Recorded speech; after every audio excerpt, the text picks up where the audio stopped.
Hello, my name is Byron Jamal, and if you see me on the street, you can call me Byron Jamal. And here is an outpour of my story. Your lips will let me go for you now.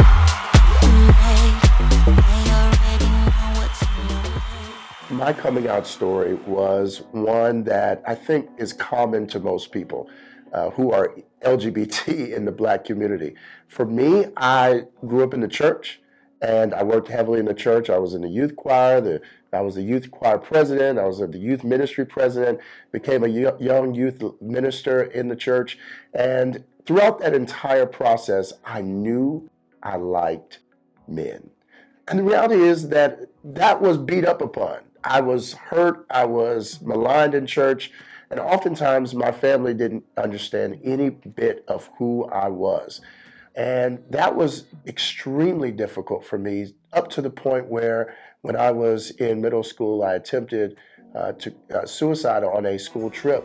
And it wasn't because I wasn't making good grades, it wasn't because I wasn't popular, it was simply because I did not love myself, and living a lie every day was tearing at me, even though I was smiling and seemed like all was going well in my life. So I was able to come to a better place simply because I found my truth, and my truth is what gave me power. And it was in my seminary experience that I actually found out that I had the freedom to choose for myself. I learned a lot about God, a lot about religious texts, and I came to the conclusion that it was okay to love who I loved. When I came back home and talked to my mom, who was trying to debate church with me, we had a completely different conversation with my confidence. And so now, as a bisexual man, I'm able to really help and affirm other people to find love within themselves and other people. Growing up as a Black gay man in the church, or bisexual man in the church, it's so easy to be traumatized. Part of that is that you're being used up for your giftings and your abilities. Everybody wants you to sing in the choir. They want you to help set up the events and the programs. They even want you to preach, but they want you to live with a solid mask on. And anyone who is hiding, I know from my own experience, anyone who is hiding is living under trauma and living in trauma. And so I know for myself that breaking off that mask and being able to live free, being able to be who I am supposed to be, even in my spiritual walk, has liberated me and freed me to really love myself in a real and authentic way. At first, when I sat down with my mother and told her that I was affirmingly bisexual, she was completely distraught. Her shoulders slouched down, her face fell into her lap, she began to cry, and then she tried to convince me that I was wrong. But what she saw in my eyes and heard in the tenor of my voice was that this, before her, was a confident Black man. And that confidence was something that she eventually gained respect for. She actually was extremely proud of me for being so true and honest. And that's why I encourage people now that people respect you more when you live in your truth. It's when you live in your lie that people will smile in your face and talk all kinds of stuff behind your back. It's been great moving back to Atlanta. I've been back for 5 years. After living here back in the early 2000s, I worked at Vision Church of Atlanta as the executive administrator for the year. It was a great time working under Bishop O.C. Allen and the wonderful people at Vision Church of Atlanta. But I left to go back home and take care of my mom. And I am so elated to be back and do much of the work that I was doing there in a different way. Well, when I came back to Atlanta, I decided to do some new things. I was working in ministry, but I did not want to go back into a church and work in an official capacity as a pastor. It was really important for me to stay out of church and help people, because I realized something, having gone to seminary, having worked in churches, that church is often at minimum 10 years behind the culture. And that means that most churches have a hard time really helping people right where they are in situations that are new in a societal context. So for me, I wanted to be relevant. I wanted to be real. I wanted to be relatable to people in everyday circumstances. So that's why I went ahead and moved into the space as a love and success coach, helping ordinary people succeed in love so they don't fall in it. Not for anything you did, except for making it this far. I know it's not easy. I know it can be overwhelming, but you wear the burden well. Wait, the blessing well. So here's a message from one black man to another. Fix your crown, King. And if you need help, don't be ashamed to ask for it. And when it's fixed, turn around and fix the next, brothers, because we're in this together. So walk tall and remember your black is beautiful. So I get asked often what makes me an expert. A few things.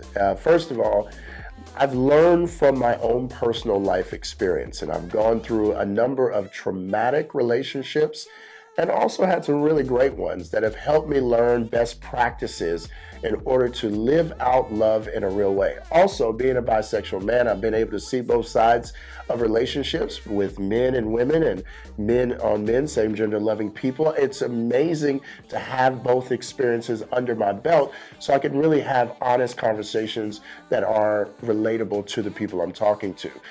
The other reason I am an expert is because I am a former pastor. And as a former pastor, really, I say all pastors are love coaches in the sense that they're trying to help you find love in yourself, with other people, and connecting upward with God. And that's really what I do. I just do it outside of the church. I have degrees to back that up. I have experience to back that up. And I really have a wealth of experience with clients on a day-to-day basis that gives me the knowledge that what I'm doing is working. You know, it's crazy. When I say I'm a bisexual love and success coach, most people are like, eye roll. And I get it. It's not easy to talk about the B and the LGBTQ. In fact, more people are uncomfortable talking about the B than they are the T. And I get it because bisexual people are rare in their honesty. In fact, bisexual men are a rare breed. You're more likely to find more bisexual women that are open about that than men. And that's just stigma. And I understand that in our culture and our community. But I am now in a space where I'm living in the truth because it's so essential for bisexual men to come out and speak that they have an open love with both sexes that are present and available to those who want to love someone. Often when people hear bisexual, they hear gay. They hear confused or they hear lying. They think most bisexual men are lying. And that is fundamentally not true. Unfortunately for that reason, many bisexual people just go ahead and claim one thing. They just say, I'm gay, or they stay in the closet and say they're straight. This level of miscommunication and misinformation is what's keeping our culture behind when it comes to being open and free with one another. Allowing people to live in their truth and then not allowing people to live in their truth and then blaming them for being in the closet is so hypocritical that we have to now be in a space where the G, the L, the B, and the T can all live in their truth on the same playing field.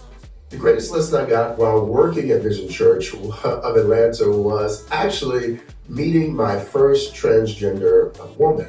That was an inspiring moment for me because as a young man who had never engaged with a transgender person, I found myself fascinated, number one, but number two, completely in love with this beautiful human being, Elder Raquel Henry.